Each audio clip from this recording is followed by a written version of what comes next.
A mulher é sempre uma força muito importante nas lutas do PT.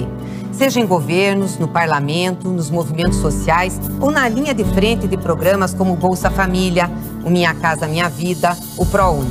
Precisamos que as mulheres participem ainda mais da política. É assim que faremos um Brasil mais justo e acolhedor. Vem com a gente, vamos juntas reconstruir o Brasil.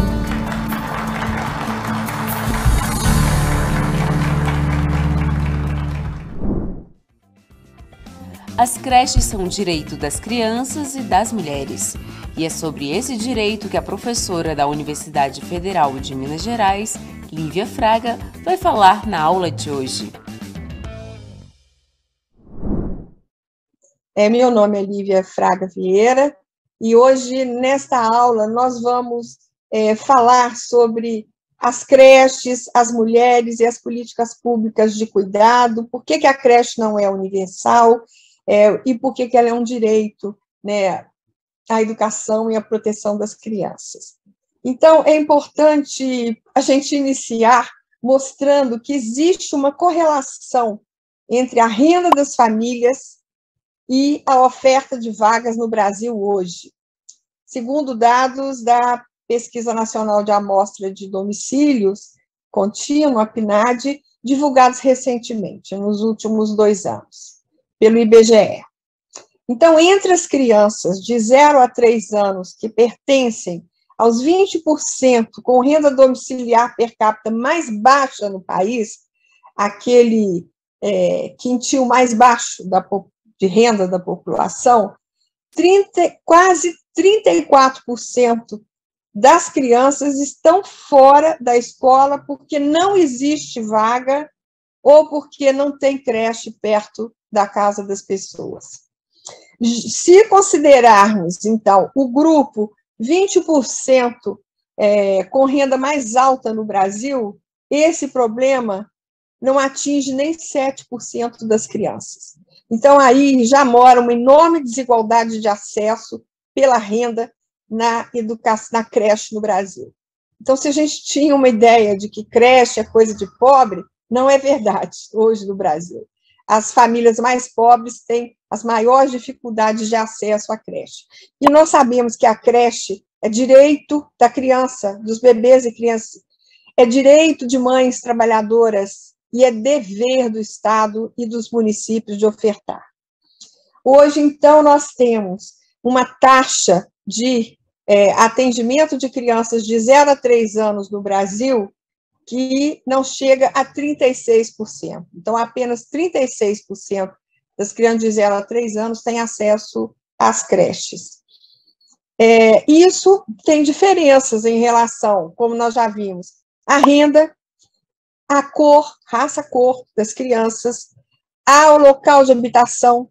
Por exemplo, se a criança vive no meio rural, então ela está mais prejudicada ainda. Em relação às regiões do Brasil, região norte e nordeste são menos servidas em termos de creche. Mesmo assim, é importante a gente reconhecer que hoje a creche ela é a subetapa da educação que mais cresceu no Brasil nos últimos 10 anos. Né? Nós passamos de um atendimento em 2007 de 1.500.000 crianças para 3.600.000 crianças em 2020. Foi o maior aumento que nós tivemos em toda a educação básica. Isso revela o quê? Revela uma demanda reprimida, uma demanda muito grande por esse atendimento, e, por outro, revela também um esforço, né, dos municípios de fazer esse atendimento dentro daquele padrão, né, da creche como uma instituição de atendimento coletiva que articula cuidado e educação com profissionais qualificados e em espaços físicos com boas condições de atendimento das crianças. Então, a educação infantil ela cresceu significativamente nos últimos anos, mas, no entanto, a gente já viu que não atendeu. Quer dizer, o Plano Nacional de Educação tem a meta até 2024 de atender, no mínimo, 50% das crianças de 0 a 3 anos. Nós atendemos até agora 36%, e com muitas desigualdades. É importante também mostrar, informar para vocês que, segundo os dados do IBGE, da PNAD de 2018, nós não temos ainda os dados do censo populacional, que deveria ter sido feito em 2020, nós estimamos uma população de 15.522.000 crianças na faixa de 0 a 5 anos de idade. 10.100.000 na faixa de 0 a 3 anos e 5.350.000 de 4 e 5 anos. É importante citar aqui um estudo para a gente verificar a demanda de creche no Brasil hoje. Um estudo que foi feito em 2015, também pelo IBGE, um estudo suplementar que se chamou Aspectos dos Cuidados das Crianças com menos de 4 anos de idade, identificou a presença dessas crianças em 14% dos domicílios no país, o que é muito significativo.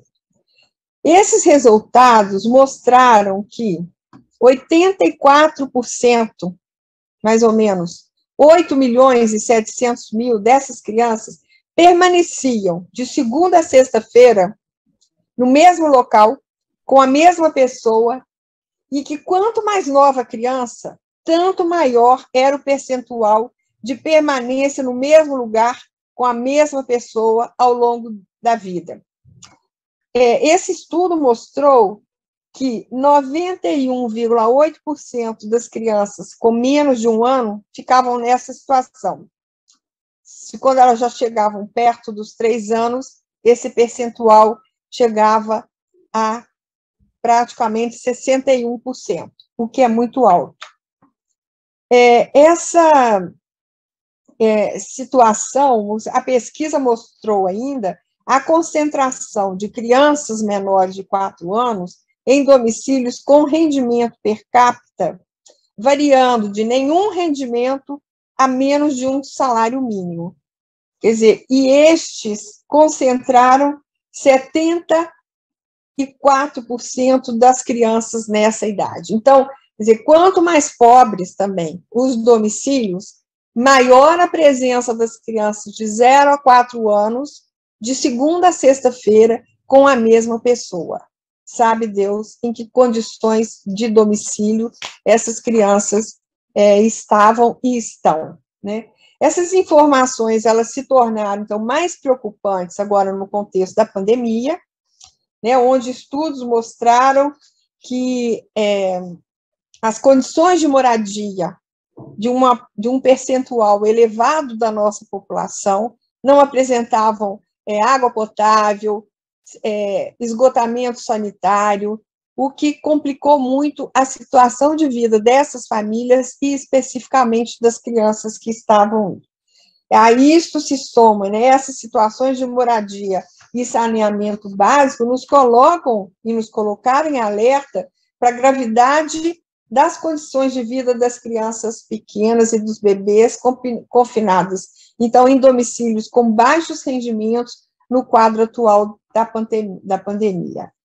Todos nós sabemos que isso não melhorou, pelo contrário, né, houve uma situação de agravamento na pandemia e agora nos períodos, né, de pós-pandemia que nós ainda estamos vivendo a pandemia, uma situação de insegurança alimentar gravíssima e um aumento de moradores de rua, né, num quadro muito grave de pobreza e de miséria. E nós sabemos que as crianças de 0 a 6 anos, as crianças pequenas, são aquelas que mais sofrem em situações de calamidades, que é a que nós vivemos. Pobreza e miséria é uma situação de calamidade.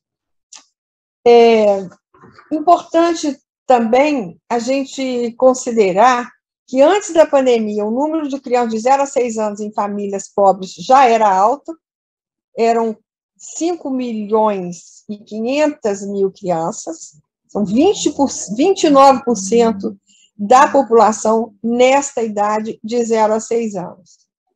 E é a crise econômica. As taxas de desemprego, elas aumentaram, sobretudo porque muitos programas sociais sofreram cortes orçamentários, desde o golpe do impeachment da presidenta Dilma, e com o governo de destruição do Bolsonaro. Destruiu, não colocou nada no lugar das políticas, por exemplo, como o Bolsa Família, que se transformou, e agora, né, numa situação de calamidade aí para ele, provavelmente vai perder as eleições, então aprovou um aumento aí de percentuais do chamado Auxílio Brasil até dezembro, mas sem nenhum planejamento que se configure numa política pública com possibilidade de avaliação e de permanência. Destruiu o cadastro único da Bolsa Família. Então, as diversas desigualdades que existem na nossa sociedade brasileira, entre as diversas, uma das mais evidentes se refere às relações de gênero, né?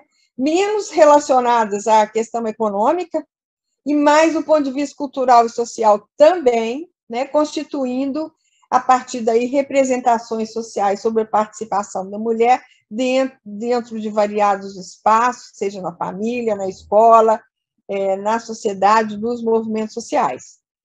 Nas últimas décadas, nós vamos presenciar um dos fatos mais marcantes da sociedade brasileira, que foi a inserção cada vez mais crescente da mulher no campo do trabalho, né, o que pode ser explicado tanto por fatores econômicos, mas também por fatores culturais e sociais. As mulheres querem trabalhar, querem se realizar profissionalmente e precisam trabalhar quando em situações de alta vulnerabilidade. É importante mostrar, então, as desigualdades no mercado de trabalho. Então, as mulheres, elas são as que dedicam mais tempo nas tarefas de cuidado com pessoas em casa e nos afazeres domésticos, incluindo o cuidado de crianças pequenas, o que inviabiliza, né, assumir outros trabalhos e aumentar a sua renda e ter possibilidade de maior independência, às vezes em alguma situação, para sair de situações de violência doméstica. E a taxa de participação de mulheres com crianças de 0 a 3 anos é, tipo, 20% menor do que aquelas mulheres que não têm filhos pequenos. Então, isso mostra que o acesso às creches é um elemento fundamental também para conseguirmos empregos no Brasil de mulheres, para a melhoria das rendas e para a melhoria social das famílias brasileiras, sobretudo das mães solo, né? Eu queria lembrar, não sei se é o caso são muitas porcentagens, eu não vou falar, mas o importante é termos em mente de como que o fato de mulheres terem crianças pequenas, isso se torna, ao mesmo tempo, um fator de alegria, de ter as crianças pequenas, mas um fator impeditivo de estar no mercado de trabalho ou de estar em outras atividades que permitem, né, maior condição de exercício da cidadania das mulheres. Recentemente, um programa veiculado pela TV Globo, Globo Repórter, né, ele desnudou uma situação de mães solo, né, que enfrentam obstáculos cotidianos para trabalhar e sustentar os seus filhos pequenos. Então, cenas de mulheres, por exemplo, colocando seus filhos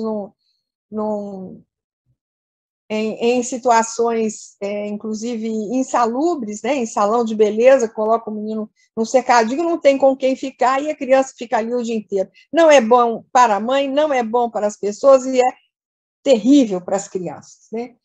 Nós precisamos mudar isso, precisamos enfrentar esses obstáculos, garantir o acesso às creches públicas e combater propostas que não vão resolver esse problema, que são os vouchers. que vem sendo veiculada, sobretudo pelo ministro aí da Economia, né? Vamos resolver os problemas, dando vouchers para as famílias escolherem onde bem entendem, onde deixar os seus filhos. Ora, isso não é uma proposta de política pública para enfrentar esse problema, mesmo porque é uma perspectiva de privatização do problema, né, numa perspectiva neoliberal desresponsabilizando as esferas públicas com o acesso e com a qualidade. Nós sabemos como que as mulheres, para trabalhar, às vezes deixam seus filhos com as vizinhas, com vizinhos, né, que as casas não têm condição de atendimento dessas crianças. Isso são situações indignas para responder o direito à educação que a criança tem desde bebê, desde que nasce, e coloca em insegurança também a própria mãe. Quer dizer, você não sabe em que condições essas crianças estão sendo cuidadas, porque esses espaços são espaços privados, domésticos, familiares, que não permitem controle social. E, sobretudo, com bebês, isso é fundamental. Então, isso não é proposta de política pública. As políticas públicas, se vocês perguntam, nesse estudo lá da PNAD, que avaliou o atendimento das crianças menores de 4 anos, quando perguntavam para as pessoas como que elas gostariam de resolver o seu problema, mais de 70% das que estavam em condição, com bebês e crianças pequenas em casa, responderam que preferiam que seus filhos estivessem em creches públicas, em espaços públicos.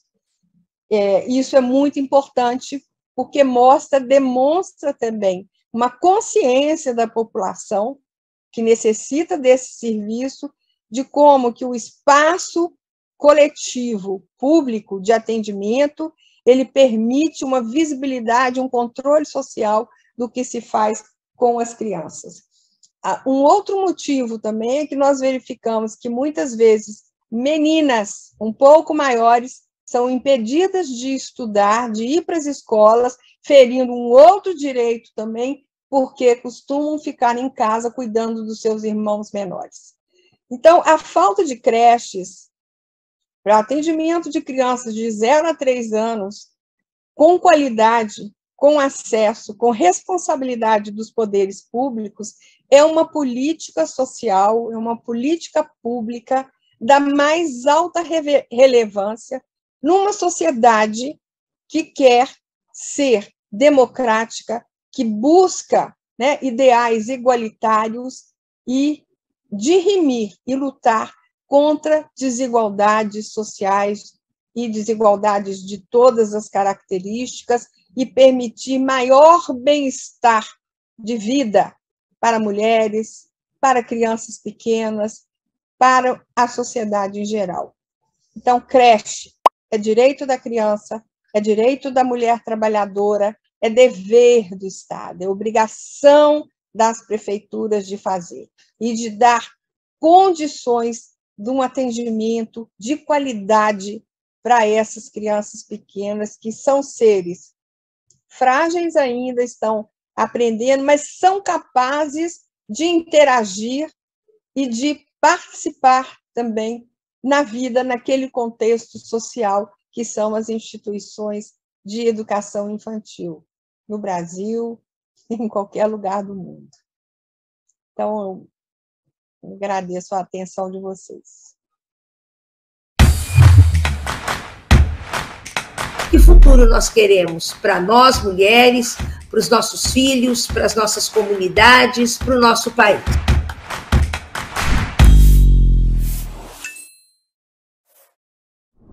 O cuidado e a importância do cuidado para a nossa sociedade. É importante a gente considerar assim, que hoje em dia, e muito também devido à pandemia, muita gente fala sobre cuidado, né? O cuidado está na agenda de muitas organizações, até de empresas, e a gente precisa talvez circunscrever, entender melhor do que a gente está falando quando a gente fala de cuidado. Uma primeira coisa é a gente entender que sem cuidado a vida não é possível, né? A vida humana, a vida não humana também, se a gente pensa nas relações com o meio ambiente, com a natureza. Então a gente traz essa centralidade do cuidado para a vida, e para a vida não só das pessoas que são socialmente vistas assim como dependentes, por motivos de idade ou por motivos de alguma questão de saúde, né? A gente entende que todos nós, seres humanos, somos vulneráveis, todos nós somos interdependentes, a gente precisa de cuidado ao longo da vida. Em alguns momentos mais, justamente quando a gente está com as nossas capacidades de autonomia, por exemplo, ou em construção, no caso das crianças, ou de alguma forma fragilizadas por algum motivo de saúde. Então, a gente pensa o cuidado como algo fundamental para a existência da vida, para a reprodução da vida, para a reprodução social. E a gente entende essa perspectiva de que todas as pessoas precisam de cuidado, mas a gente sabe que na nossa sociedade não são todas as pessoas que cuidam, que assumem a responsabilidade coletiva pelo cuidado. Então, essa é uma questão importante. E a gente pensa assim no cuidado a partir do que são as práticas de cuidado no cotidiano, né? A gente sabe que o cuidado, ele não é só um discurso, né? O cuidado envolve prática, envolve tempo, envolve relação. Então, a gente pensa o cuidado a partir de tudo aquilo que é necessário para que a vida seja possível. Isso pode ser muito amplo, né? Então, vou tentar trazer aqui alguns elementos mais específicos. Então, a gente diz que todo mundo precisa de cuidado e que em alguns momentos da vida isso é mais evidente. E aí a gente pensa nos cuidados como uma prática que pode ser direta, direcionada à pessoa que precisa de cuidado naquele momento, ou indireta. Então, vou pegar um exemplo. Por exemplo, se a gente tem uma criança pequena, um bebê, esse bebê tem necessidades cotidianas que ele não pode satisfazer sozinho, né? Então, desde trocar fralda, dar banho, dar comida e também afeto. Isso tem a ver com cuidado direto, com o que você faz diretamente, uma pessoa faz diretamente, provendo cuidado para o bem-estar de outra pessoa. Mas se a gente pensa nos cuidados indiretos, a gente vai olhar para o que são as pré-condições de cuidado. Então a gente pensa, bom, essa criança pequena precisa de ajuda para comer, ela não consegue comer sozinha.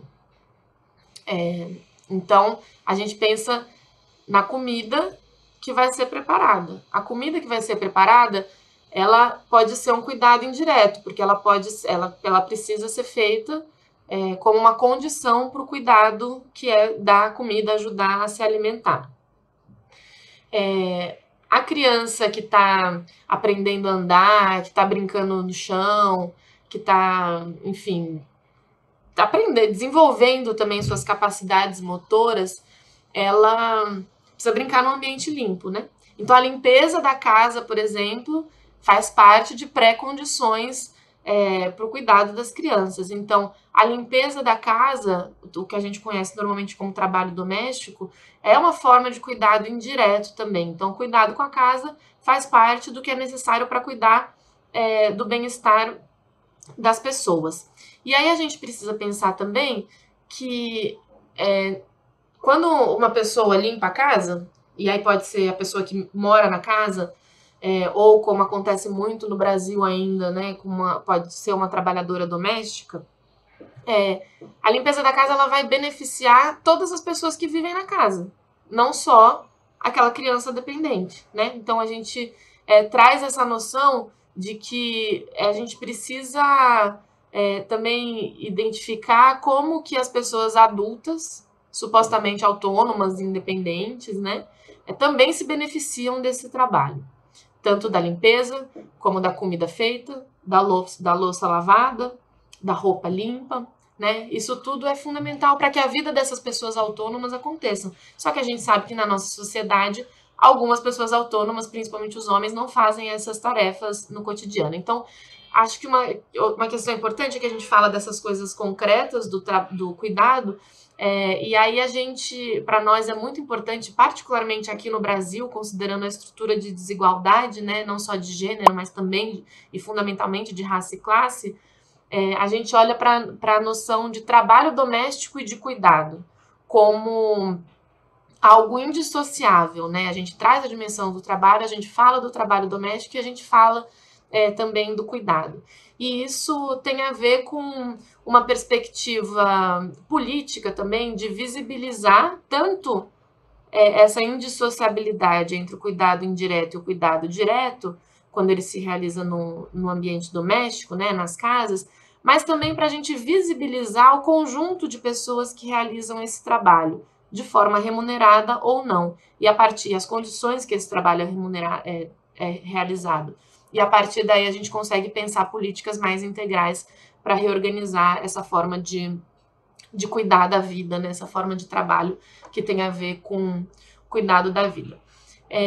Uma questão também importante da gente pensar sobre o cuidado, sobre as práticas de cuidado e o trabalho de cuidado, é que o cuidado vai além de fazer atividades, né? Eu falei sobre o assunto de dar comida, de dar banho, de fazer a comida, de limpar as coisas, mas a gente pensa também nas dimensões relacionais, éticas, emocionais do cuidado, porque o cuidado ele requer, quando a gente sabe, né, quando a gente é responsável por cuidar de alguém, a gente tá com isso na cabeça o tempo inteiro, né? Então a gente tem uma presença atenta, às vezes a pessoa requer supervisão, assim, monitoramento, né? Tem que ficar de olho o tempo inteiro, precisa também de todo um trabalho de gestão da vida do cuidado. Então, o cuidado tem essas dimensões que tem a ver com as consequências de você ser responsável, responsabilizada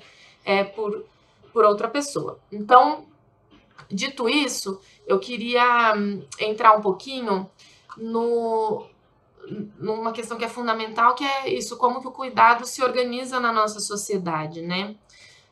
A gente precisa compreender que o cuidado está no centro aí do que é a base material da opressão das mulheres, que é a divisão sexual do trabalho, e a gente precisa entender também que a divisão sexual do trabalho e a divisão racial do trabalho são profundamente articuladas na organização do cuidado.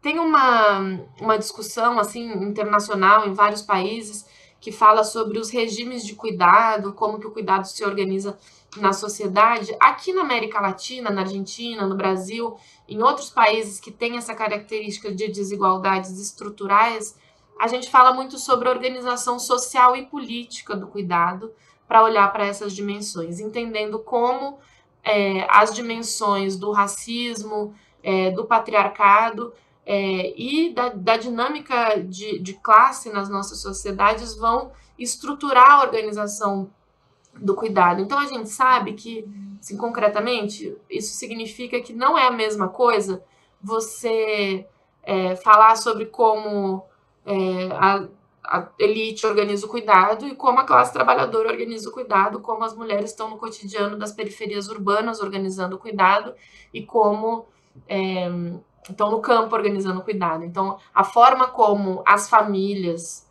o Estado e o mercado e também as comunidades são provedores ou não do cuidado em cada um desses estratos sociais muda bastante. Então, no Brasil, a organização social e política do cuidado ela é muito marcada tanto pelo gênero quanto pela classe e pela raça. Na aula de hoje, a professora Lívia Fraga falou sobre o direito ao acesso a creches. Fique ligada que amanhã tem mais. Reveja essa e outras aulas na playlist da TV Elas por Elas Formação, no canal da TV PT no YouTube ou em formato de podcast no Spotify.